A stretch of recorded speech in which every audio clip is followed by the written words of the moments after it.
Ya, Ibu Biarni silakan berdoa. Ya, haleluya. Bapak yang baik, terima kasih pada malam hari ini. Haleluya Kami kembali Yesus. Tuhan, dipertemukan lewat Zoom meeting ini Tuhan untuk membahas pelajaran Alkitab Bible Study mengenai tabernakel. Bapak Yes. memberkati setiap kami yang hadir, bahkan yang belum hadir nanti Tuhan, biar mereka juga ada kesempatan untuk bisa bergabung bersama kami. Tuhan, Haleluya. pakai kami semua, berikan kami pengertian ya Bapak, lewat firman yang sebentar akan disampaikan oleh hambamu Tuhan. Urapi hambamu dengan kuasa Roh Kudus ya Bapak, supaya penyampaian akan tabernakel, pelajaran tabernakel ini memberikan kami pengertian, Haleluya khususnya kedewasaan Yesus. kami dalam kerohanian kami kepadamu ya Tuhan. Berkati, berikan hikmat yang daripadamu Tuhan. Dengan Yes. urapan yang dari Tuhan, urapan yang baru, sehingga kami boleh mengerti dari setiap pelajaran yang disampaikan dari Amin Yesus. perkataan-perkataan Tuhan Yesus. Memberikan pengertian yang sederhana buat kami dan kami Amin. mengerti.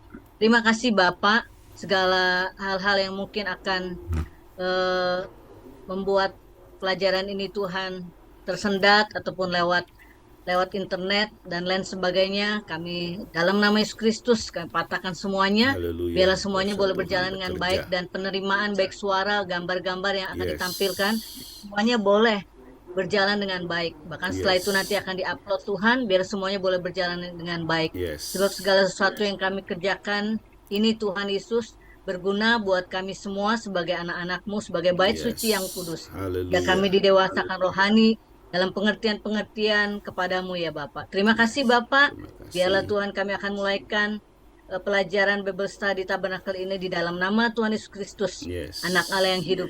Kami mengucap syukur dan berdoa haleluya. Amin. Amin. Puji nama Tuhan, shalom semua saudara yang hadir. Sekalipun saudara dalam kesempatan yang luar biasa ini kita dalam Zoom, saudara ya, tapi kita bersemangat untuk pelajaran tabernakel ini, saudara. Saudara, tabernakel untuk sekarang ini sampai kepada kolam pembasuhan. Ini merupakan langkah ketiga dalam perjalanan kerohanian kita, saudara ya. Langkah ketiga ini kolam pembasuhan. Kita ingat langkah pertama pintu gerbang, langkah kedua mesbah korban bakaran, langkah ketiga adalah kolam pembasuhan. Puji nama Tuhan, tetapi saudara perlu diketahui juga di samping kita mempelajari ini, sekalipun ini merupakan dasar, ya ini pelajaran dasar, saya percaya semua kita sudah mencapai taraf-taraf yang berikutnya, saudara ya. Tetapi dengan pelajaran dasar ini seperti rumah rohani kita, kalau dasarnya ada yang nggak benar, kita benarkan, saudara. Supaya kita dapat kekuatan, dan kalau ada goncangan, dasar kita karena benar sesuai dengan polanya Tuhan, jadi kita tetap kuat dan tidak tergoncangkan.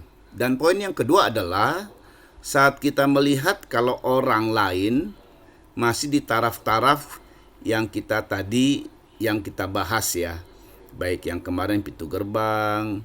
Jadi kita nggak banyak menuntut atau kita nggak banyak mengharapkan, oh misalnya suami atau anak kita atau orang yang baru bertobat tarafnya baru sampai di sini misalnya di kolam pembasuhan, ya kita nggak terlalu menuntut banyak. Oh kalau memang ada ciri-ciri dia masih begitu ya dimaklumi.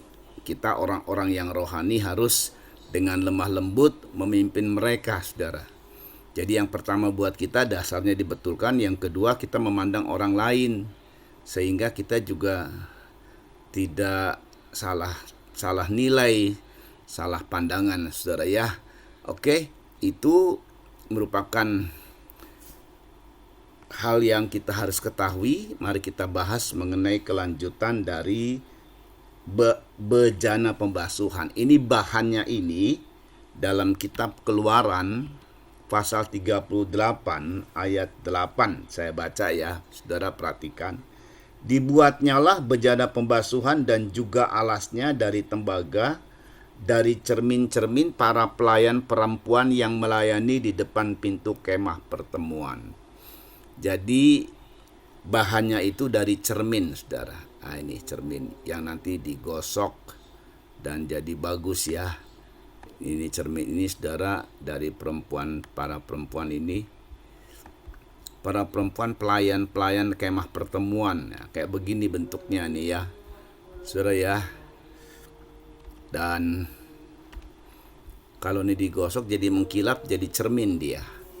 Ini bahannya, ya, bahannya dari situ, saudara ya. Nah, saudara, kita lihat selanjutnya terbuat dari persembahan cermin dari pelayan perempuan. Nah, ini persembahan itu ya tentu mereka melakukan dengan sukarela, saudara ya. Ini bahan. Gereja itu digambarkan sebagai wanita yang tidak pernah lepas dari bercermin supaya terlihat cantik, iya kan? Kalau wanita soal cermin, wah nggak bisa lepas deh, ya. Supaya tujuannya memang terlihat cantik, ya, atau terlihat pantas lah, ya, mesti berhias dan lain sebagainya. Ini pada umumnya, saudara ya, pada umumnya seperti itu. Nah, saudara, artinya apa? Jadi demi terbentuknya bejana pembasuhan, karena di bejana pembasuhan ini yang kita ketahui soal baptisan air, saudara, yaitu adalah keselamatan jiwa-jiwa. Suatu orang bertobat, ribuan malaikat di sorga bersorak-sorai. Jadi demi terbentuknya bejana pembasuhan, demi keselamatan jiwa-jiwa, maka gereja sebagai perempuan harus ada kerelaan yang dari pelayan-pelayan, ya, kita sebagai gereja, tapi kita juga melayani, dan dalam pelayanan itu tidak diutamakan kecantikan atau hal-hal yang lahiriah, makanya cerminnya dikasih, tapi yang diutamakan kecantikan atau hal batiniah. Nah, ini dia, saudara ya. Ini tertulis di dalam 1 Petrus 3, ya, ini berkaitan dengan keselamatan dari seorang suami memang. Lalu dianjurkan oleh Petrus seperti ini, saudara ya. Demikian 1 Petrus 3 ayat 1, demikian juga kamu hai istri-istri, ya, ini perempuan bukan, tunduklah kepada suamimu supaya jika ada di antara mereka yang tidak taat kepada firman, mereka juga tanpa perkataan dimenangkan oleh kelakuan istrinya. Nah, jika mereka melihat bagaimana murni dan salehnya hidup istri mereka itu. Nah, ini saudara ya, di ayat 3 ini, perhiasanmu janganlah secara lahiriah, yaitu dengan mengepang-epang rambut, memakai perhiasan emas atau dengan mengenakan pakaian yang indah-indah. Tetapi perhiasanmu ialah manusia batinia yang tersembunyi dengan perhiasan yang tidak binasa, yang berasal dari roh yang lemah lembut dan tentram, yang sangat berharga di mata Allah. Sebab demikian caranya perempuan-perempuan kudus dahulu berdandan, yaitu perempuan-perempuan yang menaruh pengharapannya kepada Allah, mereka tunduk kepada suaminya. Ini, saudara ya, jadi untuk keselamatan dari seorang suami, ya, kadang-kadang yang paling sulit justru orang terdekat kita diselamatkan, karena dia melihat perilaku hidup kita, saudara ya. Untuk keselamatan dari seorang suami yang tidak taat sama firman, maka istri, yaitu perempuan, yang tadi saya bilang gambaran gereja juga, termasuk kita para pria sebagai gereja Tuhan, penekanannya adalah harus dengan perhiasan batiniah, yaitu roh yang lemah lembut. Jadi untuk membentuk terbentuknya keselamatan jiwa-jiwa bejana pembasuhan, nanti ada banyak orang dibaptis air begitu, saudara ya. Maka kita ini sebagai gereja, sebagai perempuan, sebagai gereja, saudara ya, merelakan diri untuk tidak memprioritaskan hal-hal cantik jasmani, saudara ya, tetapi cantik yang rohani, itu yang kita prioritaskan. Dan juga hal-hal yang lahiriah, saudara ya, misalnya seorang pelayan yang kemudian minta upah dan lain sebagainya, itu tidak diprioritaskan. Kalau Paulus berkata, aku melayani dan upahku adalah melayani tanpa upah. Itu hebat sekali Paulus, saudara ya. Nah, ini sebagai prioritas buat kita. Kita tidak mengarahkan kepada hal-hal yang jasmani, tetapi hal-hal yang rohani. Maka terjadi keselamatan jiwa-jiwa. Terbentuklah bejana pembasuhan. Seperti itu, saudara. Nah, saudara, bejana pembasuhan ini tertulis dalam kitab Keluaran 30 ayat 17 sampai 21. Saya akan baca, saudara ya, Keluaran 30 ayat 17 sampai 21. Berfirmanlah Tuhan kepada Musa, Haruslah engkau membuat bejana dan juga alasnya dari tembaga, saudara. Jadi ada bejananya, ada alasnya untuk pembasuhan. Dan kau tempatkanlah itu antara kemah pertemuan dan mesbah, dan kau taruhlah air ke dalamnya. Maka Harun dan anak-anaknya harus membasuh tangan dan kaki mereka dengan air dari dalamnya. Apabila mereka masuk ke dalam kemah pertemuan, haruslah mereka membasuh tangan dan kaki dengan air, supaya mereka jangan mati. Demikian juga apabila mereka datang ke mesbah itu untuk menyelenggarakan kebaktian dan untuk membakar korban api-apian bagi Tuhan. Haruslah mereka membasuh tangan dan kaki mereka supaya mereka jangan mati. Itulah yang harus menjadi ketetapan bagi mereka untuk selama-lamanya, bagi dia dan bagi keturunannya turun-temurun. Ini saudara ya. Nah saudara, kita lihat baik-baik letaknya itu antara mesbah dan kemah pertemuan. Nah ini dia saudara ya. Antara mesbah dan kemah pertemuan. Di sini kemah pertemuan. Ini dia bejana pembasuhan. Di sini tujuannya supaya imam-imam mencuci tangan, mencuci kaki, baru bisa masuk kemah pertemuan ataupun melayani. Jadi sebelum mereka membakar korban api-apian dan segala-galanya itu, yaitu menyelenggarakan di mesbah korban bakaran, atau kalau kita menyelenggarakan ibadah. Maka para imam ini harus mencuci tangan dan kaki, saudara ya. Ini para imam, saudara ya. Ya, kita lihat bahwa ada air di dalamnya, saudara, ada air di dalamnya, dan fungsinya sebagai pembasuhan kaki dan tangan bagi imam besar dan imam-imam kalau mau masuk ke kemah pertemuan ataupun menyelenggarakan kebaktian dan membakar korban api-apian. Ini merupakan ya, mau masuk ke dalam kemah pertemuan ataupun menyelenggarakan kebaktian. Ini merupakan syarat dalam sebuah pelayanan. Kalau kita, saudara ya, kalau mereka juga begitu. Cuman kalau mereka syarat dalam pelayanan itu sudah ditentukan adalah imam yang keturunan Harun. Ya mungkin juga kalau ada Lewi yang membantu mereka, dan kalau ada hal-hal yang berhalangan dari imam, karena Lewi itu pembantu asisten dari para imam, saudara ya. Jadi tidak boleh suku yang lain. Ya ini, jadi aktivitas ini cuman diperuntukkan untuk imam-imam, saudara ya, atau boleh dikatakan suku Lewi. Ya puji Tuhan, saudara. Kita lanjut untuk bejana pembasuhan. Nah dalam perjanjian lama, lalu bagaimana dengan perjanjian baru? Ini dia saudara ya. Ini luar biasa ini. Dahsyat sekali apa yang dibuat sama Tuhan. Karena ini merupakan pola. Perjanjian lama itu bayangan, saudara. Perjanjian baru itu wujudnya Yesus Kristus.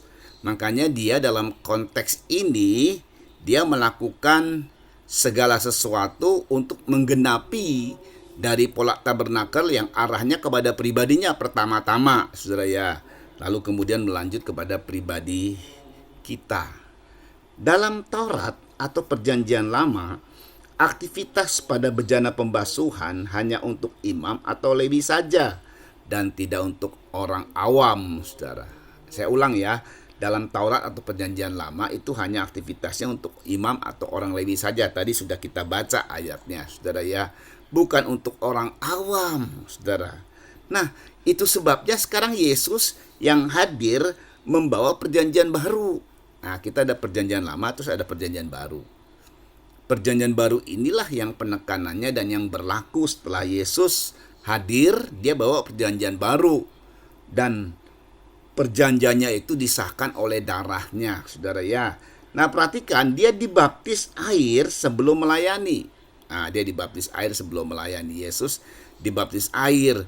Kita tahu kisah ini, Yohanes bahkan berkata, aku harusnya yang dibaptis, bukan kamu yang dibaptis. Karena ini persoalan baptisan air ini persoalan tentang nanti akhirnya dari segala dosa. Ya, mesbah korban bakaran itu berkaitan dengan dosa kalau kita lihat di beberapa minggu lalu, saudara ya. Dan ini adalah akhir dari segala dosa sebenarnya. Artinya seperti pada saat Yohanes membaptis air saja, saya bacakan dulu Jadi ada orang yang berkata begini, Pak, syaratnya apa sih dibaptis? Syaratnya itu gampang sekali. Saudara ya, kalau disebut untuk gereja sekarang ikut penataran, dulu tidak begitu, saudara. Ikut pengarahan dulu tidak begitu. Jadi secara alkitabiah syarat dibaptis itu adalah bagaimana waktu Yohanes Pembaptis muncul. Saudara ya, dia berkata seperti ini. Ya, dalam Injil Markus pasal, nah kita lihat sekarang Injil Markus, saudara ya, pasal 1, bagaimana Yohanes waktu dia muncul, dia berkata seperti ini, saudara ya. Markus 1 ayat 5. Lalu datanglah kepadanya orang-orang dari seluruh daerah Yudea dan semua penduduk Yerusalem, dan sambil mengaku dosanya mereka dibaptis di sungai Yordan. Lalu ayat sebelumnya, ayat 4, demikianlah Yohanes Pembaptis tampil di padang gurun dan menyerukan, bertobatlah dan berilah dirimu dibaptis dan Allah akan mengampuni dosamu. Bertobatlah dan berilah dirimu dibaptis. Jadi syaratnya itu bertobat. Bertobat itu mengakui segala dosa, meninggalkan dosa, membereskan dosa. Nah, ini saudara merupakan syarat dari baptisan. Kaitannya kan dengan dosa. Makanya kalau kita baca Matius pasal 3, ya, Matius pasal 3, perhatikan baik-baik ayat 13. Maka datanglah Yesus dari Galilea ke Yordan kepada Yohanes untuk dibaptis olehnya. Tetapi Yohanes mencegah dia, katanya, akulah yang perlu dibaptis olehmu, dan kau yang datang kepadaku. Ya, Yohanes menyadari bahwa dia hidup di dalam dosa. Dosa yang pertama adalah dosa kesalahan dari nenek moyang, atau dosa dari kesalahan sejak dari bayi, itu namanya dosa warisan. Begitu orang dilahirkan itu sebenarnya ada dosa, dan dosa itu adalah dosa yang telah diturunkan. Artinya ada potensi dosa dalam diri kita, dalam daging kita ini, saudara. Ya, sedangkan Yesus tidak lahir dari laki-laki dan perempuan. Yesus lahir dari Roh Allah. Jadi sejak dari bayi dia tidak ada dosa, saudara. Tidak ada dosa. Makanya Yohanes bilang, akulah yang harus dibaptis. Tetapi apa kata Tuhan? Lalu Yesus menjawab, katanya kepadanya, biarlah hal itu terjadi, karena demikianlah sepatutnya kita menggenapkan seluruh kehendak Allah. Dan Yohanes pun menurutinya. Nah itu, saudara ya. Jadi baptisan air yang dikerjakan oleh Yesus ini bukan karena dia berbuat dosa, tetapi menggenapkan seluruh kehendak Allah yang telah dinyatakan di dalam tabernakel, khususnya tentang bejana pembasuhan. Bejana pembasuhan itu adalah soal baptisan, dan yang merupakan perintis dari baptisan itu memang Yohanes Pembaptis, saudara ya. Karena ini gak pernah dilakukan ribuan tahun lamanya, baru pertama kalilah dilakukan oleh Yohanes. Pada saat dia berkhotbah dan ribuan orang bertobat lalu dibaptis, saudara. Gak ada, tidak dalam perjalanan Israel itu tidak ada. Ya kecuali misalnya kita lihat tentang Elisa yang menyuruh Naaman untuk menenggelamkan sampai 7 kali supaya dia sembuh dari penyakit kustanya, saudara. Tapi itu bukan sebuah hal yang diharuskan. Sedangkan di dalam perjanjian baru, baptisan itu merupakan sebuah keharusan. Di seluruh dunia, bagi anak-anak Tuhan, maka harus dibaptis. Kalau dia mau jadi orang Kristen, dia dibaptis. Itu sebagai syarat, saudara ya. Nanti apalagi kita mengetahui tentang kekuatan dari baptisan. Jadi ini pertama kali dilakukan oleh Yohanes. Ya, dia sudah membaptis dulu orang-orang, lalu di tengah-tengah dia ada Yesus.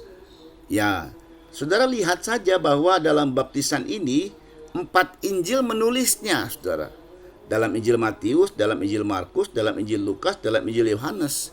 Jadi penampilan apapun kita, saudara ya, yang seperti Injil-Injil ini kan menampilkan Yesus sebagai pribadi atau karakter ilahi. Demikian juga mau penampilan apapun kita, sedangkan teladannya saja dibaptis kok.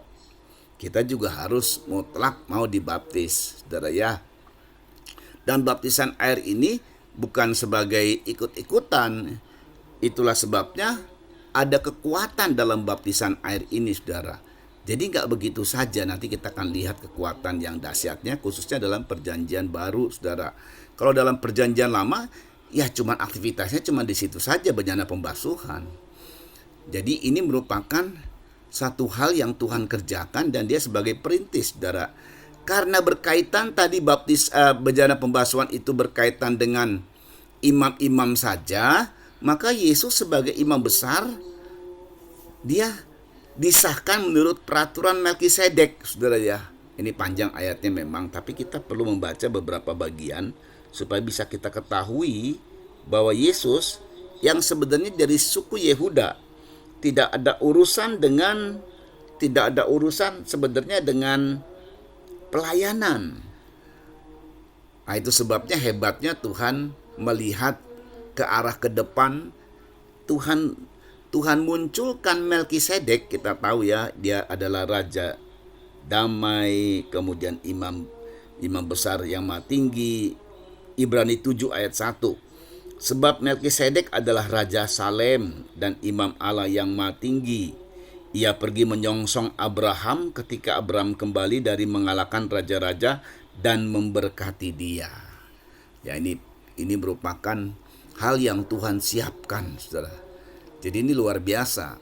Pada saat Tuhan menetapkan suku Lewi menjadi suku yang melayani Tuhan, dan kemudian dari Harun dan anak-anaknya menjadi imam-imam yang melayani Tuhan, sampai sekarang ini, saudara ya, lagi diurutkan sama orang Israel yang berkaitan dengan Lewi maupun imam-imam yang nanti boleh melayani Tuhan.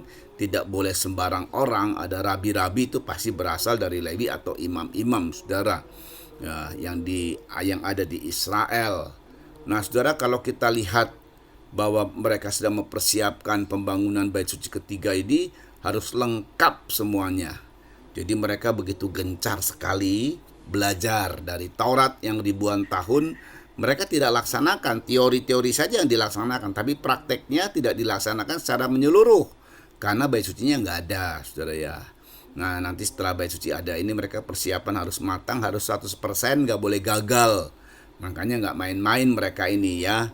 Nah, saudara perhatikan baik-baik, tapi di kemudian hari Tuhan tahu bahwa Lewi gagal dalam pelayanan. Buktinya yang menyerahkan Yesus itu adalah imam-imam kepala, saudara. Itu sebabnya ini cara Tuhan itu hebat. Dia bisa ke masa depan gagal dia persiapkan semua. Makanya dipersiapkanlah imam besar Melkisedek.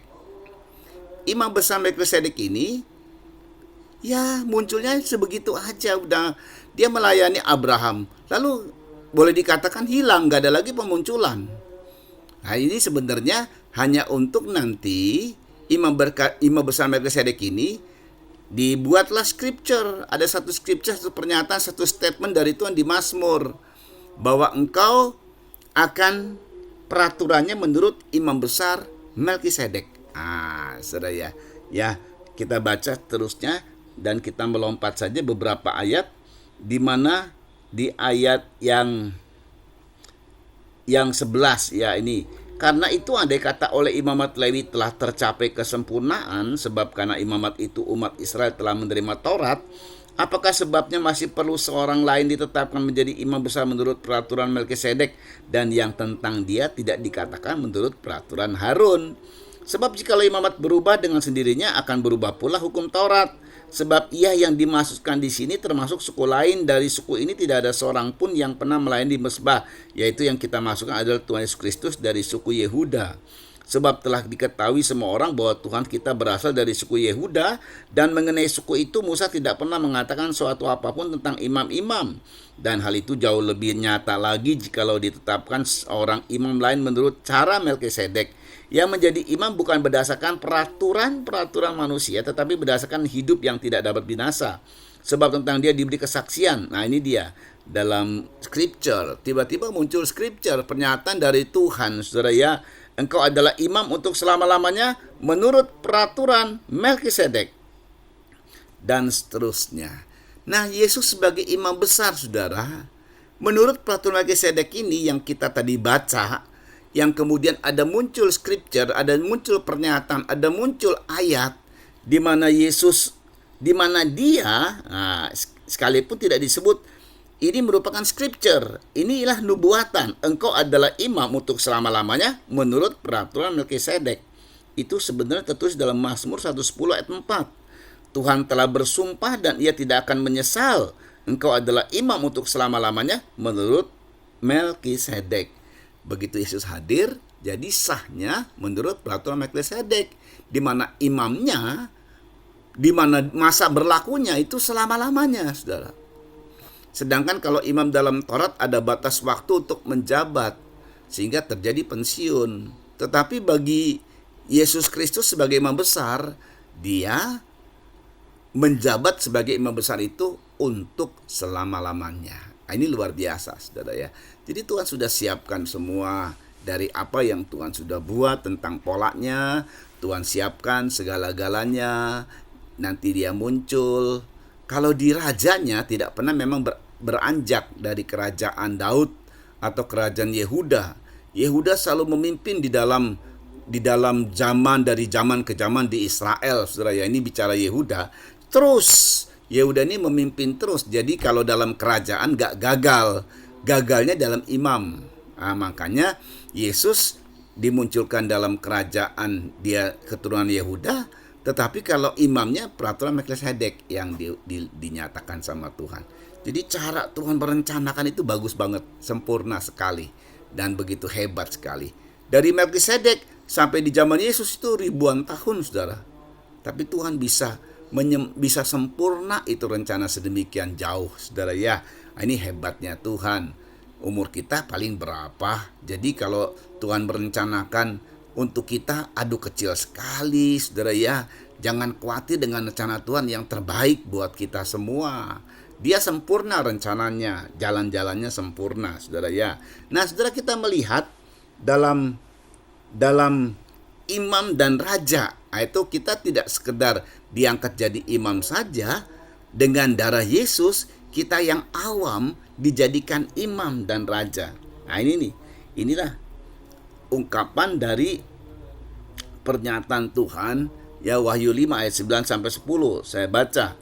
Dan mereka menyanyikan suatu nyanyian baru, katanya, engkau layak menerima gulungan kitab itu dan membuka meterai-meterainya, karena engkau telah disembeli dan dengan darahmu engkau telah membeli mereka bagi Allah dari tiap-tiap suku dan bahasa dan kaum dan bangsa. Dan engkau telah membuat mereka menjadi suatu kerajaan dan menjadi imam-imam bagi Allah kita, dan mereka akan memerintah sebagai raja di bumi. Jadi sungguh, saudara, lewat darah Kristus yang memang kita akan peringatkan, saudara ya. Haleluya, di Passover, saudara ya. Di mana nanti di bulan April awal ini, saudara ya, maka kita akan merayakan Jumat Agung. Dan disitulah Yesus dikorbankan.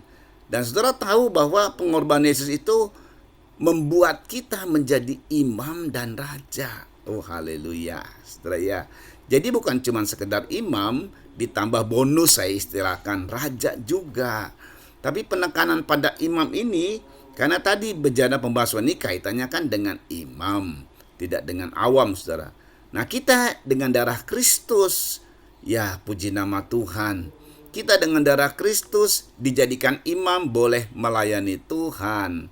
Oh, itu anugerah besar kalau kita boleh melayani Tuhan, saudara ya. Apa sih pelayanan yang sangat sederhana? Pertama adalah seperti Maria dan Marta. Kalau kita lihat ya, Marta melayani Tuhan dengan hal-hal yang berkaitan dengan lahiria, yang berkaitan dengan jasmani, nyiapin makan, nyiapin ini segala macam.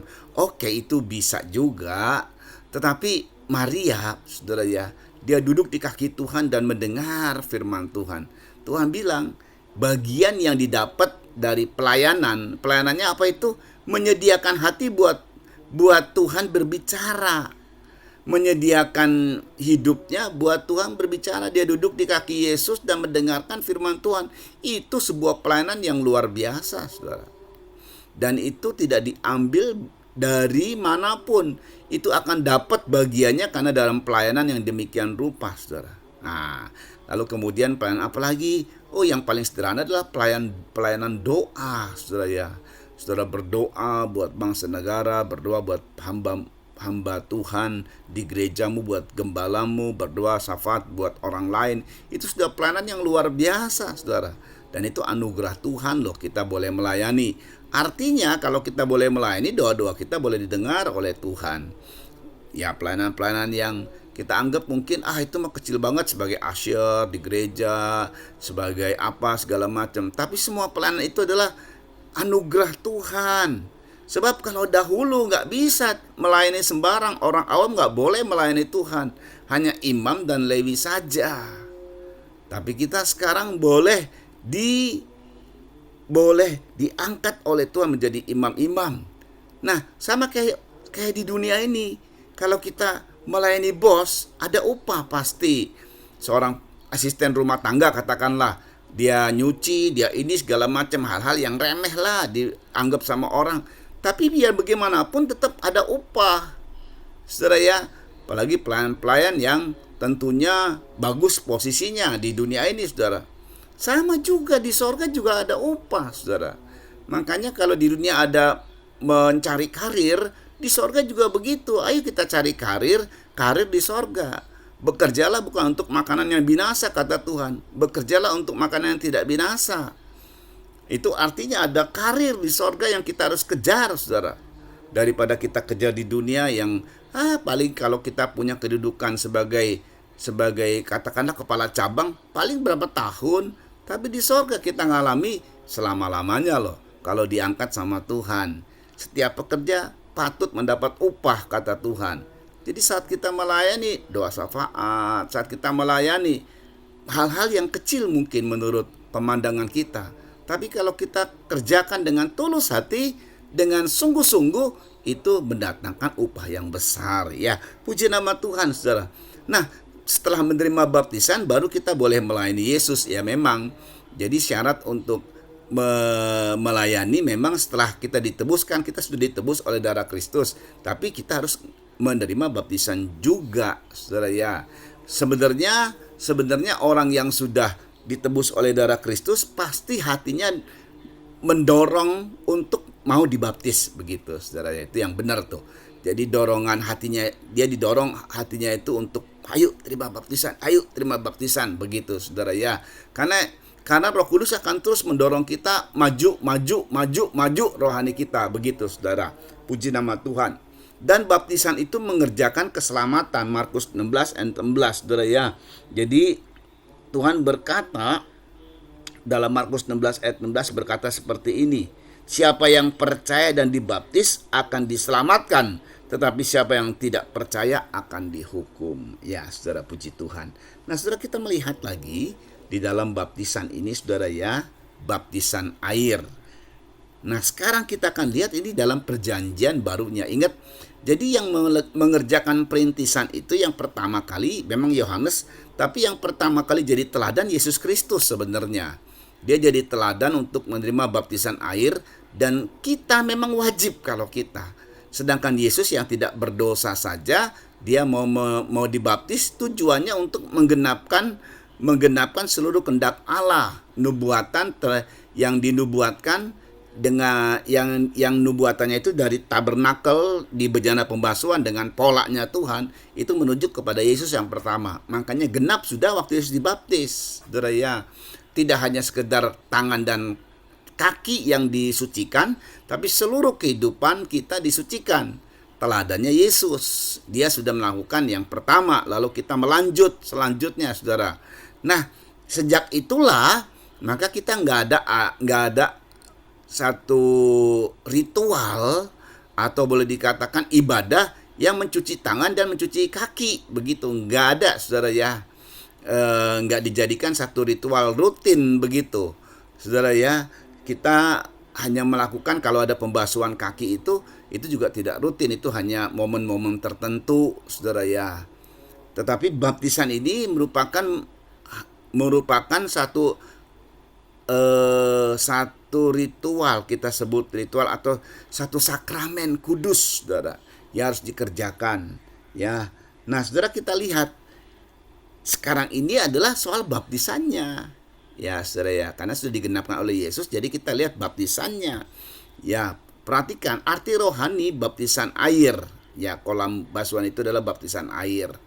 Di mana memang terbuat dari tembaga, sudah pasti kita akan menghukum segala dosa.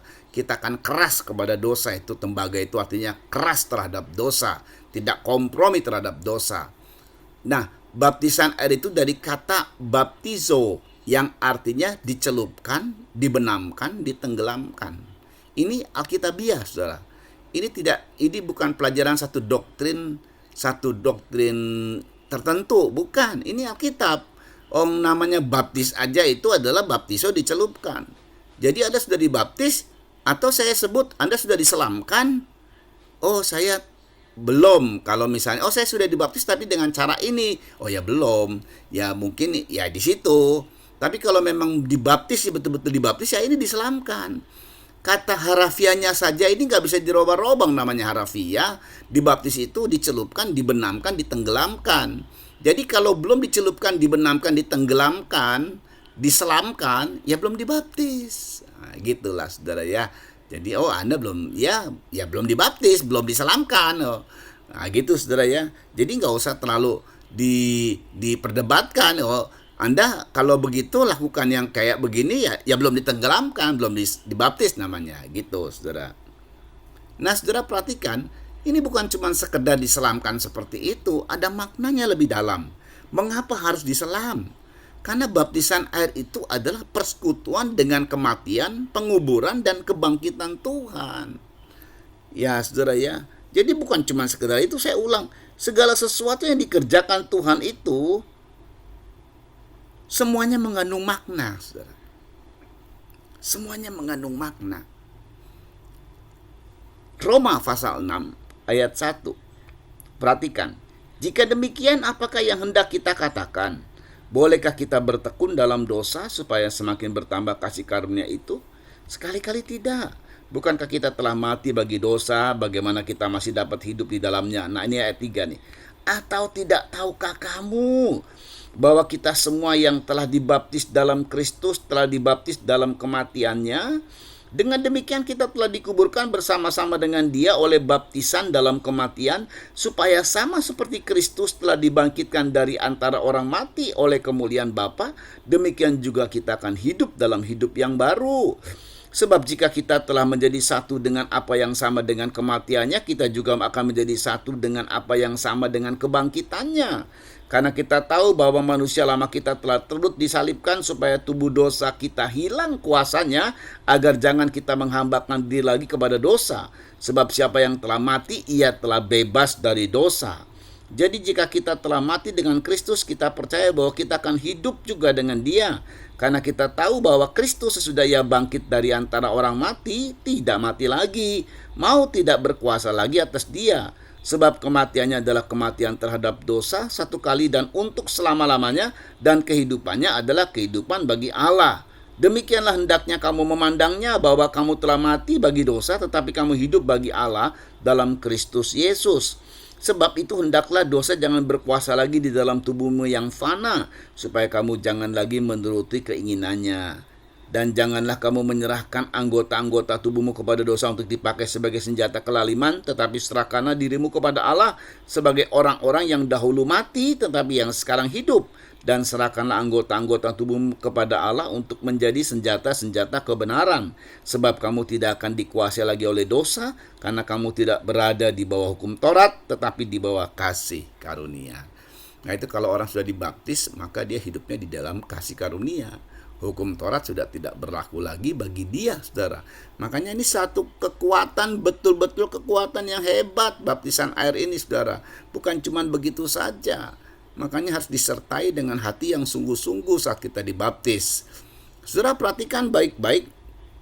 Jadi, baptisan air itu mengerjakan kepada kita adalah saat ditenggelamkan itu, mati bersama Yesus lalu dikubur. Kemudian bangkit bersama Yesus keluar dari air. Dan pada saat Yesus keluar dari air, dia itu hidup baru, betul-betul tidak dikuasai lagi oleh oleh kematian, tidak dikuasai lagi bahkan dengan segala hal-hal yang menyangkut dunia dan alamnya, saudara. Jadi betul-betul hidup baru. Dan saya katakan baptisan air ini merupakan manusia lama kita ini yang diincer oleh iblis, oleh dosa itu habis semua. Dan kita punya identitas baru, saudara, setelah kita keluar dari air. Makanya baptisan itu sungguh harus benar-benar sungguh-sungguh. Baptisan itu adalah satu dasar yang begitu kuat sekali, saudara. Disitulah segala sesuatu dalam baptisan air itu, saudara ya. Pada baptisan air inilah berakhir semua dosa dengan segala tuntutan dan dampaknya loh. Hebat kan? Apa itu?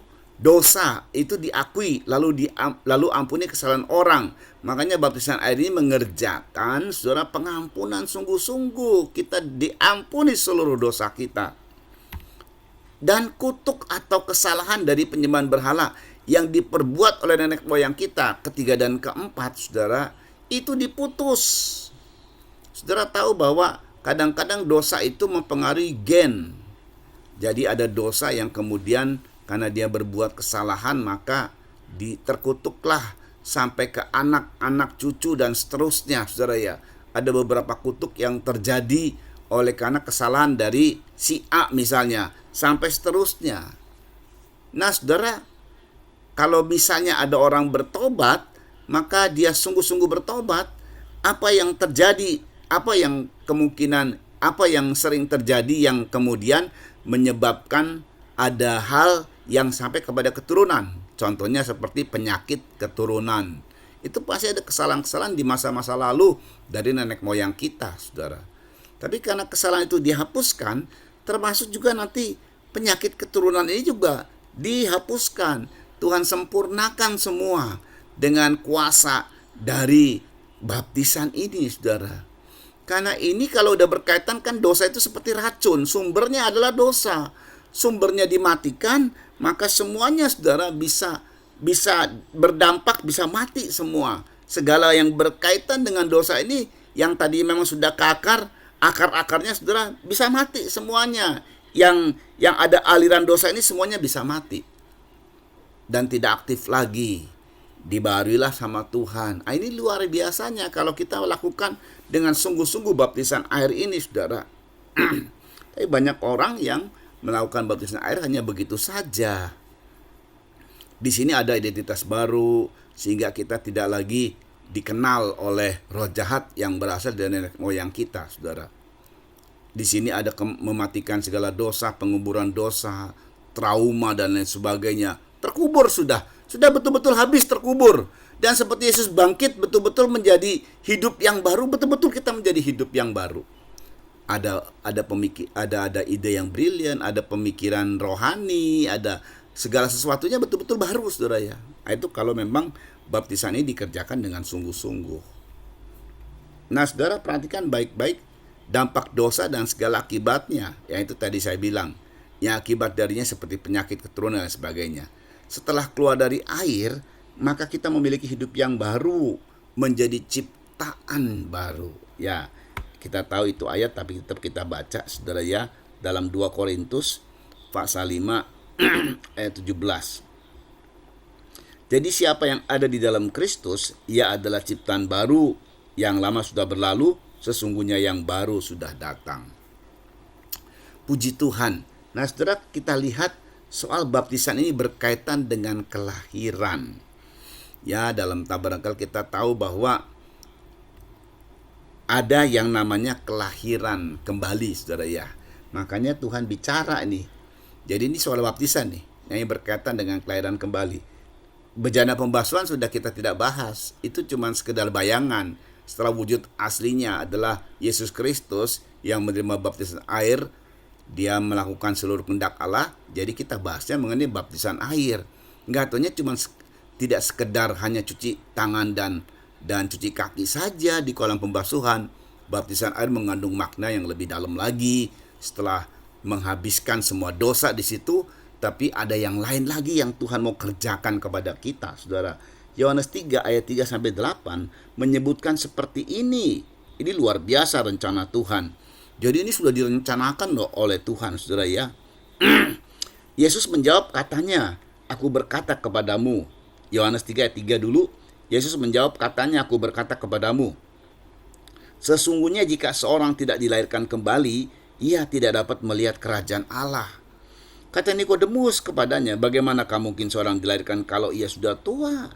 Dapatkah ia masuk kembali ke dalam rahim ibunya dan dilahirkan lagi? Jawab Yesus, aku berkata kepadamu, sesungguhnya jika seorang tidak dilahirkan dari air dan roh. Ini menarik sekali. Dari air dan roh, ia tidak dapat masuk ke dalam kerajaan Allah. Apa yang dilahirkan dari daging adalah daging, dan apa yang dilahirkan dari roh adalah roh. Janganlah engkau heran karena aku berkata kepadamu, kamu harus dilahirkan kembali. Angin bertiup kemana ia mau, dan kau mendengar bunyinya, tetapi engkau tidak tahu dari mana ia datang atau kemana ia pergi. Demikianlah halnya dengan tiap-tiap orang yang lahir dari roh. Nah, saudara, sangat luar biasa sekali ungkapan-ungkapan Tuhan bahwa kalau kita ingin masuk dalam kerajaan Allah, maka kita harus dilahirkan dari air dan roh. Nah, Tuhan bicara ya, dari air dan roh, saudara. Ini luar biasa. Nah, ini senada dengan apa yang diungkapkan sama Tuhan, saudara ya. Apa yang diungkapkan sama Tuhan. Kalau yang dari Injil Yohanes, dari air dan roh, lalu pada saat Yesus mau naik ke sorga, dia berkata begini, pada suatu hari ketika ia makan bersama-sama dengan mereka, ia melarang mereka meninggalkan Yerusalem dan menyuruh mereka tinggal di situ menantikan janji Bapa yang demikian. Katanya dengan nih, telah kamu dengar daripadaku, sebab Yohanes membaptis dengan air, tetapi tidak lama lagi kamu akan dibaptis dengan Roh Kudus. Kalau kita hubungkan dengan Yohanes pasal 3 tadi, kamu harus dilahirkan dari air dan roh. Nah, Tuhan bicara tentang Roh Kudus ini di Kisah Rasul, saudara, tentang baptisan. Ada baptisan air, ada baptisan roh. Nah, saudara, baru disitulah yang namanya proses kelahiran. Jadi baptisan air ini salah satu proses kelahiran, baru satu syarat, saudara. Mesti 2 syarat kalau lahir sebagai anak Allah. Lahir dari air dan roh. Baptisan air dan baptisan Roh Kudus. Nah, sama-sama dibaptis. Kata di situ sama-sama dibaptis. Makanya orang yang dibaptis Roh Kudus itu adalah orang yang pertama kali berbahasa roh dan tenggelam dalam Roh Kudus. Luber, jadi dia berbahasa itu luber, saudara ya, luber. Kata-kata bahasa asing luber, dan dia pertama kali dia mengalami baptisan Roh Kudus, saudara ya. Nah, ini luar biasa sekali, saudara. Jadi Tuhan menyiapkan tidak sekedar cuman dosa diselesaikan, selesai sudah, tapi Tuhan mau kita betul-betul menjadi baru, ciptaan baru, menjadi anak-anak Allah. Ini luar biasa. Menjadi anak-anak Allah. Lahir dari air itu baptisan air, lahir dari roh adalah baptisan roh. Nanti kita akan melanjut di minggu depan itu tentang pintu kemah, itu baptisan roh. Sehingga kita menjadi anak-anak Allah. Nah, kemudian kita lihat lagi baptisan air, memang Yesus dua yang langsung sama dia dua. Kalau kita istilahkan baptisan air dan baptisan roh. Karena pada saat Yesus dibaptis air ada burung merpati turun, saudara ya. Lalu ada ungkapan di sini, ini luar biasa lagi. Kita baca ulang kembali di Matius, baik itu Matius pasal 3, Markus, Lukas, semua menyebutkan hal-hal yang sama. Hanya ada perbedaan dalam cerita, saudara ya. Ya, ini perhatikan, 3 Injil hampir mirip. Ya, hampir mirip. Di Matius pasal 3 dikatakan begini, ayat 16, sesudah dibaptis Yesus segera keluar dari air, tuh adalah baptisan air, dan pada waktu itu juga langit terbuka dan ia melihat Roh Allah seperti burung merpati turun ke atasnya, itu baptisan roh, saudara ya. Lalu terdengarlah suara dari sorga yang mengatakan, inilah anakku yang kukasihi, kepadanyalah aku berkenan. Jadi ini adalah baptisan air ini, saudara, yang kemudian nanti dilanjut baptisan roh, sudah pasti itu adalah, saudara, pendeklarasian. Allah mendeklarasikan bahwa kita sebagai anak Allah yang sah. Itu dimulai dari Yesus. Kita sebagai anak Allah yang sah, saudara ya. Jangan khawatir dengan keberadaan apapun dalam dunia ini. Oh, kita sudah jadi anak Allah sah loh. Sudah dideklarasikan oleh Tuhan secara nyata. Dia sampaikan itu terdengar sampai keseluruhan dari semua orang di saat itu. Saudara, inilah anakku yang kukasih, kepadanya lah aku berkenan. Mungkin pada saat kita dibaptis tidak ada suara secara harafiah, tidak ada suara secara fisik, secara audible terdengar di mulut, terdengar di telinga kita atau terdengar di orang-orang sekitar kita yang melihat kita dibaptis.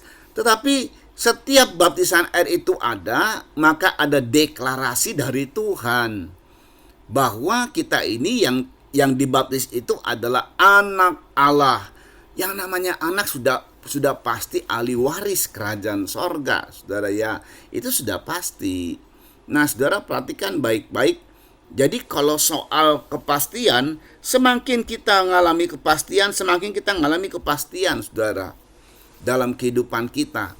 Jadi ini di dalam langkah-langkah kita menuju kepada kesempurnaan itu, saudara, setiap langkah itu semakin legal, semakin diperkuat legalisasinya. Kita sebagai anak, kita sebagai penerima jaminan dari janji-janji Tuhan, kita sebagai orang yang berhak menerima perlindungan, semakin legal dia, semakin legal, semakin gak bisa digugat sama siapapun juga. Ini hebatnya langkah-langkah yang kita lalui, saudara ya.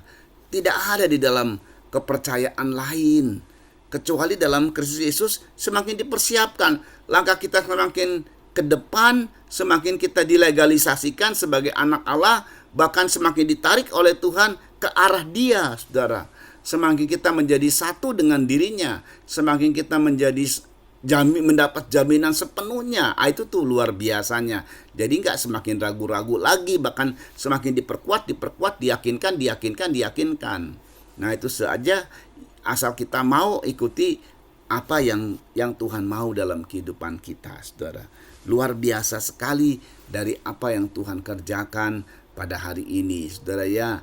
Jadi bejana pembasuhan adalah bejana pembasuhan. Kita tidak lagi bicara soal itu. Tidak ada sakramen, ada bejana pembasuhan yang kita harus datang ke gereja dan ada yang dicuci segala macam. Tidak ada yang begitu kan.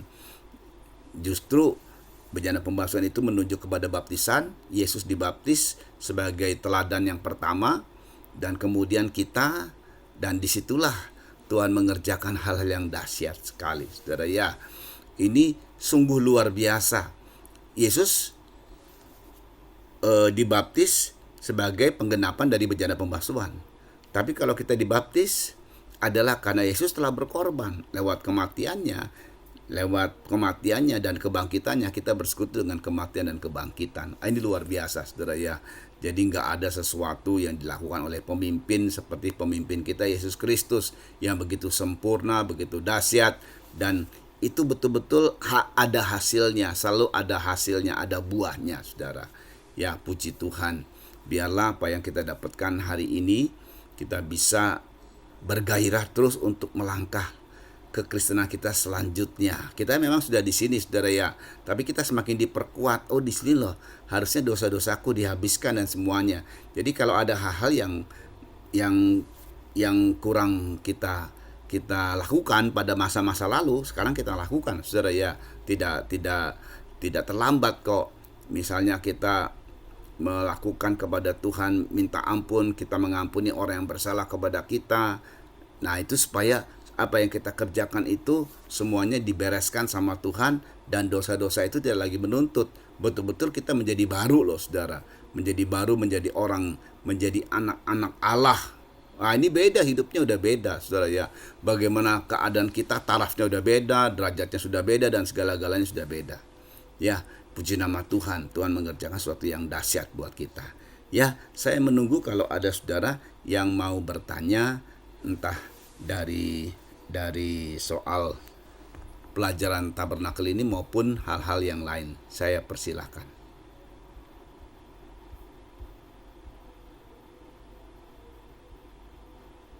Kalau ada yang bertanya, buka mic-nya.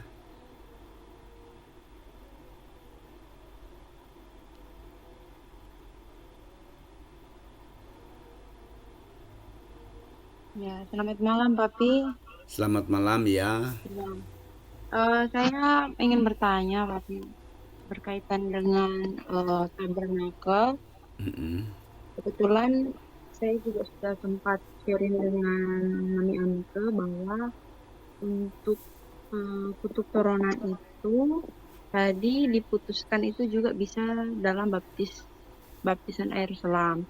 Mm-mm. Kalau misalnya ada beberapa orang berpendapat dengan beberapa juga hamba Tuhan kalau pemutusan itu harus dilakukan setiap waktu seperti itu.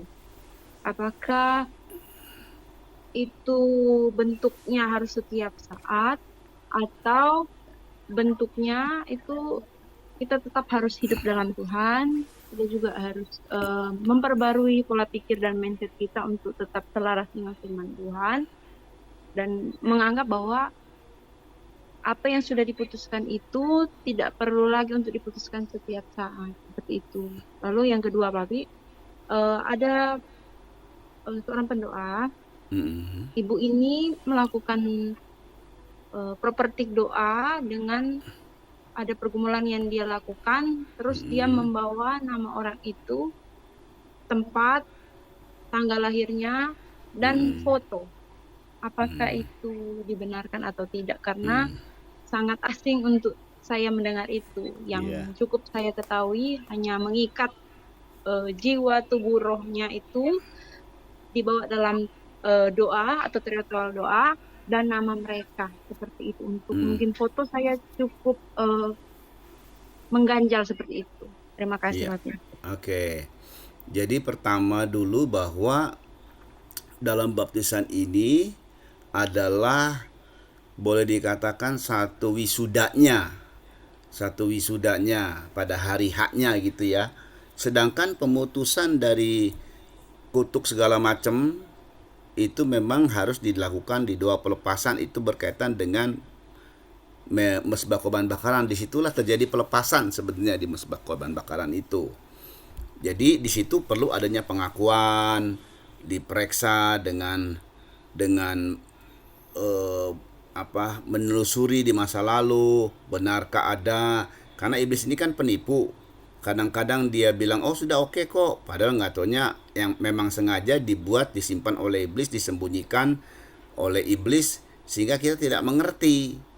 Nah, dengan dikoreksi begitu, jadi iblis ini gini, kalau kita bikin perjanjian sama iblis, nenek moyang kita misalnya nih, nenek moyang kita berkata begini kepada satu dewa begitu, tolong seluruh keturunanku dijaga sama kamu ya.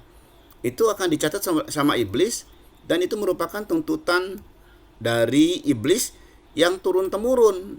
Nggak peduli tuh berapa keturunan. Kalau iblis tidak lihat di 3-4 keturunan, dia nggak peduli berapa keturunan, dia akan terus menjaga dan memilikinya nantinya. Sebenarnya memperbudak, sebenarnya bukan menjaga dalam konteks tulus untuk menjaga, tetapi memperbudak sehingga terjadi ikatan-ikatan di situ. Nah, pada saat peristiwa ini terjadi, kita harus telusuri berapa generasi. Ah, itu perlu ada waktu. Tapi setelah sudah diselesaikan semua dalam pelepasan, maka baptisan itu adalah wisudanya, sudah selesai, sudah sah gitu loh. Nggak perlu lagi kita harus kalau sudah selesai ya, kecuali yang belum diakui sama kita.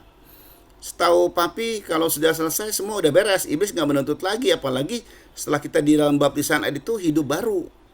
Jadi dalam dunia roh kita tidak lagi dikenal oleh iblis. Contoh dulu iblis si penjaga ini dia tahu yang darahnya sekian dari katakanlah seperti papi lah, dari marga Wi, maka semua marga Wi yang dari keturunan dari Wi Kiao An itu ayah papi ke nanti dari katakanlah dari engkong papi ya, pendeknya turun temurun itu ya. Kemudian udah tahu nih iblis, karena setiap kelahiran kan kalau di dalam agama kafir di kelahirannya itu dikasih syok. Kalau untuk kita itu sebenarnya sebagai data iblis untuk ini marganya ini, anaknya ini, kaumnya ini. Nah ini dia dicecer terus. Nah dulu waktu belum dibaptis nih, ketemu sama si penjaga ini, kebaca atau kenal gitu. Tapi setelah dibaptis dengan baptisan yang sungguh-sungguh, begitu keluar dari air, ketemu di jalan, katakanlah ketemu di jalan nih, roh jahat sama kita kan mungkin nggak ngelihat ya. Tapi iblis yang tadinya ini yang mesti ku jaga nih, ini keturunan dari orang yang aku minta jaga gitu. Dan aku lindungi tapi aku perbudak begitu kan. Ujungnya kan mau membunuh manusia. Tapi begitu lewat, betul lewat, nggak kenal nih iblis. Nah itu salah satu hal yang terjadi. Jadi setiap kita ini punya identitas baru kalau baptisan air.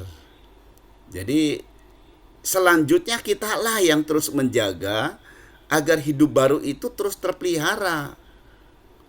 Ya dengan cara harus tetap dalam intim sama Tuhan, jaga kerohanian kita, rajin ibadah, doa, dan seterusnya. Itulah tanggung jawab kita itu. Kalau dengan Tuhan sudah beres, wisudanya sudah oke, legal sudah sebagai anak. Nah kitanya sekarang selanjutnya kita jaga itu, jangan sampai rusak. Karena rusak itu oleh kita sendiri yang merusaknya. Ya, poin kedua adalah yang tadi disebut dalam pelepasan, ya memang sedikit janggal. Tapi kalau keadaannya misalnya ada orang yang begini-begini perlu foto, kalau papi nih biasanya fotonya itu bukan untuk diapa-apakan, tetapi untuk dari wajah kayak begini kita ngerti. Karena dalam dimensi roh yang kita katakanlah di dalam orang-orang yang dapat karunia-karunia yang memasuki dimensi roh itu bisa lewat wajah yang kita kenal. Banyak sekali kan masuk dimensi roh, kemudian wajah mana ini yang, nah dengan ada wajah ini kan kita bisa lihat dia, ya kita ke arah, lalu kita tanya sama Tuhan. Ini kalau papi ya, tidak ada urusan apa-apa. Memang kalau ada hal-hal yang berkaitan dengan tanggal lahir segala macam itu sedikit janggal kalau begitu, kecuali ada kaitan dengan pada saat kita lihat di dimensi roh ada kelahirannya, ada yang nggak beres nih. Nah baru kita tanya kelahirannya segala macam. Tapi kalau di dalam baptisan, papi akan tanya kelahiran. Karena kelahiran dari semua kita itu diadatkan. Di bangsa kafir itu yang paling kuat untuk dicari adalah kelahirannya. Horoskop soal kelahiran, syok soal kelahiran. Di Jawa seperti Pahing, Wage itu kelahiran. Lalu di mana sajalah kaitannya dengan kelahiran pasti. Karena pada saat orang lahir itu seperti budaya hari ulang tahun itu bukan budaya dari Tuhan. Makanya Tuhan kan sebenarnya tidak mencetuskan ulang tahunnya kapan. Tapi kalau lihat tentang kematiannya itu jelas sekali disebut pada hari ini. Tapi di ulang tahun pada saat Tuhan lahir sebenarnya nggak dikasih tahu kapan sengaja memang. Karena itu adalah adat istiadat dari kafir yang khususnya dari iblis untuk mendapatkan data dari kelahiran tersebut. Yang tadi papi bilang, ya jadi perayaan ulang tahun itu kan sebenarnya perayaan bukan dari kekristenan, tetapi dari kafir sebenarnya sebagai perayaan ulang tahun. Nah, ya tapi itu tidak mengapa ya. Cuman ya itu diketahui bahwa pada saat hari lahir, kalau dibaptis itu karena mau lahir kembali nih. Jadi lahir yang kemarin itu kalau ada tuntutan dari iblis, maka itu diputuskan, tidak lagi dituntut oleh iblis. Sedangkan orang yang dibaptis itu lahir kembali dan pada hari ini lahir. Nah, kayak begitulah, dibaharui namanya kelahirannya.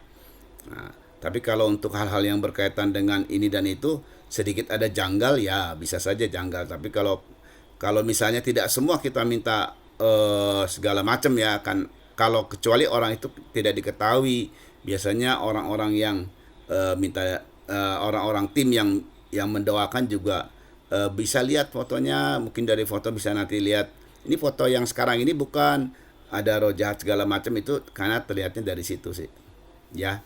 Begitu Hana. Ada yang lain lagi?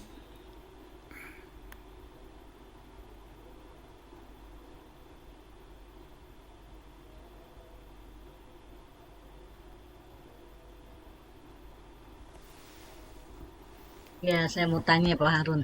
Ya, Eh, pada saat orang yang untuk dibaptis, sebelum dia dibaptis seharusnya kalau secara ini kan sebaiknya dipulihkan dulu ya, doa pemulihan gitu, iya, baru dibaptis air. iya, Sebab ada dulu pada saat kita pelayanan ya, si hamba Tuhannya ini bilang, ini jemaat ini jangan jangan dulu doa pelepasan sebelum dia dibaptis. Nah, bingung jadi sayanya. Justru pelepasan ini penting sebelum dibaptis air, karena itu kan juga yang tadi dikatakan dari keturunan nenek moyang 3 dan 4 itu loh, dosa yang dosa asal yang dari nenek moyang ketiga dan keempat. Sebab kalau misalnya nih kita baptis dia sebelum pelepasan, tiba-tiba di pada saat dibaptis di air dia dia manifestasi, bagaimana? Kan lebih bahaya lagi gitu loh. Lebih takutnya malah tenggelam atau gimana gitu kan. Nah, itu bagaimana caranya ya untuk menyampaikan seperti itu? Karena waktu itu sempat, tidak, jangan sebelum dibaptis tidak boleh, dia bilang gitu. ya Bingung dah ini ya, tapi saya ini ikutin aja kan. ya ini persoalannya karena kan pola yang berbeda, prinsip yang berbeda. Setiap hamba Tuhan tuh punya prinsip ini dan itu.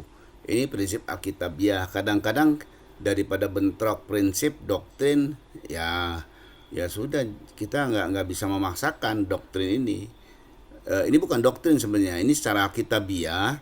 Karena pada saat baptisan air itu adalah wisuda. Wisuda itu kan nggak, jadi gini loh, wisuda itu adalah hasil dari sidang skripsi, dari tanya jawab, dari debat, argumen segala macam, berhasil lolos wisuda gitu kan. Wisuda ini, baptisan ini adalah pensahan, pensahan sebagai anak, deklarasi sebagai anak, pensahan bahwa orang ini telah ikut Yesus, pensahan bahwa mendeklarasikan seluruh hutang dari orang ini dihapuskan dan dia punya identitas baru. Itu kan pensahan, nggak lama kan, cuman berapa menit baptisan itu, namanya pensahan kok.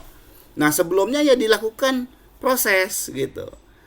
Orang wisuda itu kan ada proses sebelumnya. Ya tadi saya bilang sidang skripsi, kemudian apa namanya, sidang skripsi, terus harus argumen ini segala macam, nah, gitu kan.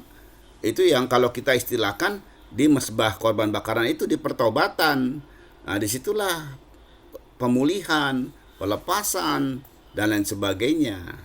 Cuman hal ini tidak bisa kita apa namanya, kalau ada orang tidak setuju ya susah juga memang. Itulah ya, setiap hamba Tuhan punya punya pemikiran yang berbeda-beda kadang-kadang gitu loh. Ya kita kalau memang ada di posisi itu ya kita hanya minta minta Tuhan tolong aja. Tapi kalau dia memang mau bersama dengan maksudnya mau dilayani sama kita, lakukannya kayak prosedur ini. Ini polanya ya, bukan sekedar prosedur tapi ini merupakan pola yang dari Tuhan. Ya itu saja Ibu Biarni. Palingan Pak, palingan ya saya eh, sampaikan secara pribadi kalau memang mau sebelum dibaptis gitu ya. Dia mau kita doang secara pribadi ya. Jadi tanpa hamba Tuhan ini tahu gitu. Yang penting kan Iya, kita iya pemulihan bisa. buat dia Iya, gitu. iya bisa. Itu Boleh juga kan? bisa. Boleh. Bukannya kita maksudnya jemaat ini kayaknya bagaimana gitu. Tujuannya memang supaya dia benar-benar pulih. Sebelum, Iya. apalagi kalau dia kondisinya itu kekuatan roh jahatnya itu kuat, misalnya dari keturunan Iya, yang kuat. iya Jadi apalagi. kita harus ambil sikap seperti itu ya tanpa Iya, diketahui gembala, karena tujuan iya. kita kan baik buat dia. Ya itu namanya Ya biasa hikmat. sih saya lakukan. Nah, itu namanya hikmat. Hikmat itu Oh ya, sama memakai, satu lagi Pak Harun. ya. Sama lagi satu lagi, memang kalau dalam pelayanan pemulihan kadang-kadang gini, orang ini yang mau dilayani misal dari keturunan yang kuat ya. Mm-mm. Kan biasanya kita untuk merebut dia menjadi milik Tuhan karena kan rebutan. Mm-mm. Itu kan harus ada tanda yaitu dengan darah Yesus. Sedangkan Mm-mm. orang ini dia belum dibaptis. Dia bilang kalau dia belum dibaptis, ya Mm-mm. dia belum boleh ambil perjamuan kudus. Kan ada juga yang seperti itu. Mm-mm. Nah cuma memang hikmatnya kita ya Tuhan kasih taunya seperti itu. Tapi pun kalau misalnya dia nggak mau ya nggak apa-apa. Cuma repotnya pada saat kita pelayanan, pas mulai pelayan tiba-tiba dia manifestasi, baru di situ kita ambil tindakan tindakan yang ini dah. Iya, Jadi tidak yang akan. kita harus lakukan gitu. Ya itu tidak mengapa. Jadi Ya boleh makanya ya. ada boleh. Makanya ada beberapa ini kan kita ada permainannya di praktisnya, di tekniknya kita kan. Bukan banyak Ya. bukan banyak teorinya tapi tekniknya. Kita sudah langsung diterjun di lapangan. Tekniknya yang kita lakukan.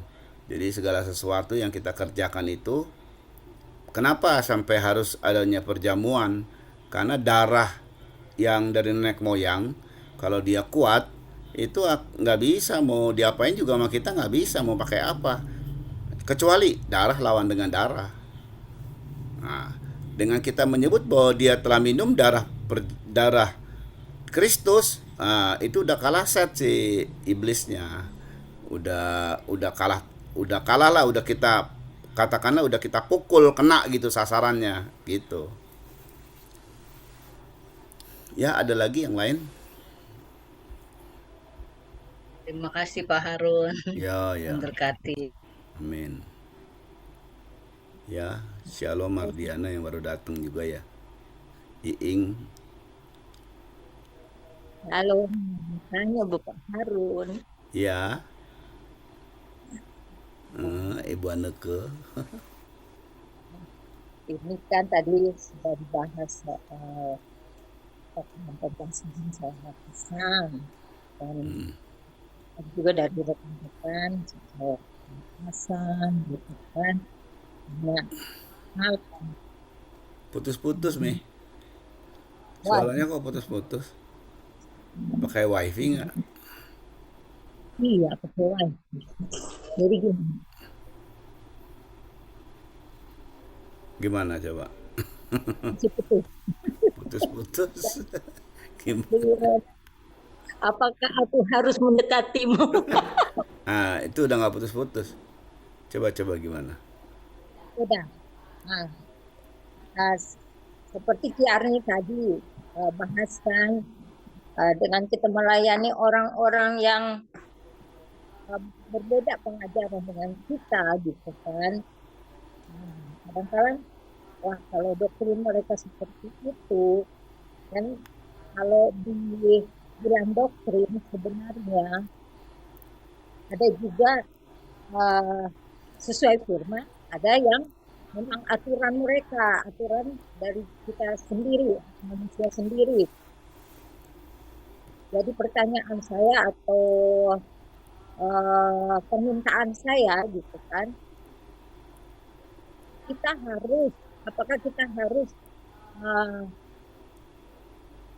memiliki ayat-ayat peneguhan dalam hal itu supaya bahwa sebelum baptisan air itu kita seharusnya pelepasan dulu gitu.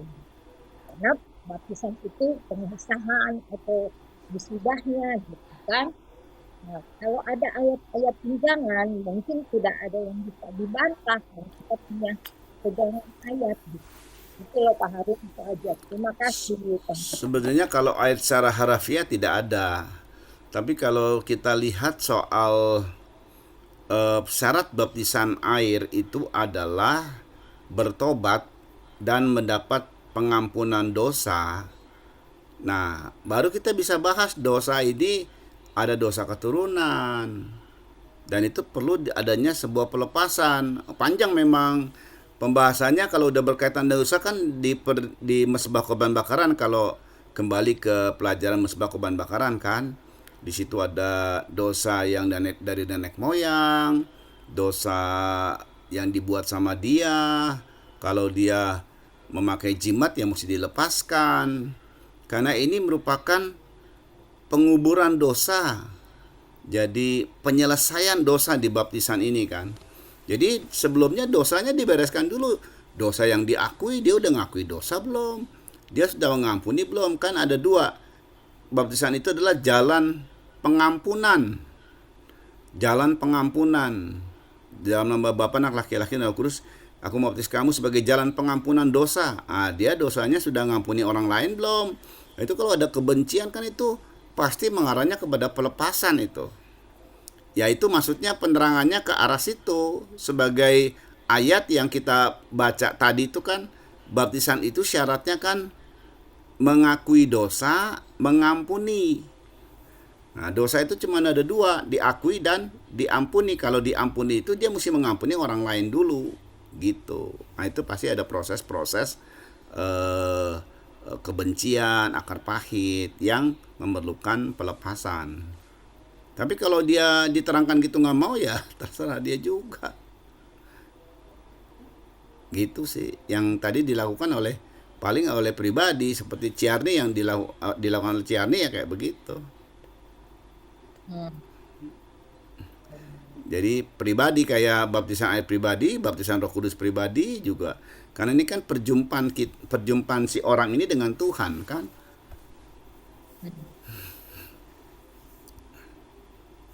Nah, seperti itu Ibu Aneke.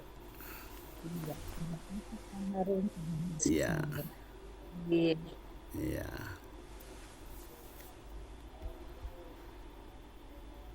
Ada lagi?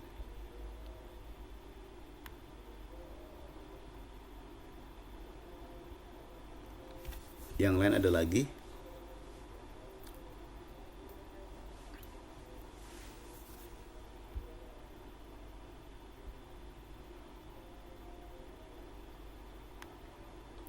Oke, kalau tidak ada, kita akan tutup ya. Sehingga apa yang sudah kita dapat, biarlah kita mendapatkan sepenuhnya, pengertian sepenuhnya. Nanti kita akan melihat terus langkah-langkah yang semakin legal, semakin kuat. Ini arahnya di mana Tuhan sayang sama kita, dia semakin kita melangkah itu semakin mendekati dia, semakin dia pengen banget untuk kita bersama-sama dengan dia itu arahnya ke situ ya. Oke, kita datang sama Tuhan. Bapa yang baik, bersyukur kepadamu Tuhan untuk anugerah besar yang kau berikan kepada setiap kami. Kami boleh menerima pengajaran kebenaran firman-Mu dalam pola-Mu yang sudah kau turunkan Tuhan. Pada Musa ditulis dalam Alkitab kami, dalam perjanjian lama, dalam Taurat. Dan terima kasih buat perjanjian baru di mana Engkau telah menggenapkan seluruh Taurat, seluruh hal-hal yang merupakan pola, yang merupakan bayangan Engkau adalah wujud aslinya. Dan kami tinggal mengikuti jejak-Mu Tuhan Yesus. Engkau pertama kali juga menggenapkan seluruh kehendak Tuhan dalam baptisan air yang sebenarnya engkau tidak perlu dibaptis, tetapi karena engkau mengikuti, karena engkau menggenapkan seluruh kehendak Allah, engkau menjadi teladan. Kamilah yang sangat butuh baptisan air itu. Itu sebabnya bersyukur buat baptisan air yang sudah kami terima di masa-masa lalu, sehingga kami semakin kuat, sehingga kami menjadi sah anak Allah yang hidup. Haleluya. Bersyukur sekali Tuhan buat rencana-Mu yang hebat sekali. Sehingga dulu bejana pembasuhan, sekarang adalah baptisan air. Bukan cuma sekedar kami diselesaikan dosa kami, tapi Engkau mau jadikan kami anak-Mu. Karena Engkau tidak hanya sekedar bicara soal baptisan, penyelesaian dosa, tapi Engkau melanjut sampai kepada melahirkan kami sebagai anak-anak-Mu. Oh, luar biasa sekali pribadi-Mu Tuhan. Sungguh luar biasa, kami semakin bangga kepadamu, rencana sempurna yang kau kerjakan, haleluya, sehingga tidak ada satupun yang bisa dibantah. Itu sebabnya Tuhan kami semakin kuat, semakin yakin kuasa-Mu ada pada kami semakin yakin sebagai anak Allah yang sah, dan kami tidak mau ditipu oleh iblis, kami tidak bisa digugat oleh siapapun, oleh apapun sebagai anak Allah. Terima kasih Bapa yang baik, Engkau mengerjakan sempurna kehidupan kami Tuhan, sehingga kami menjadi ciptaan yang baru. Terima kasih Bapa yang baik untuk itu semua. Kau berkati semua yang ikut Zoom ini Tuhan, demikian juga nanti kalau di-upload supaya yang mendengar bisa dapat berkat dari Tuhan. Terima kasih Bapa. Kami bersyukur, berterima kasih untuk semuanya. Kami angkat dua tangan kami menerima berkat dari Tuhan.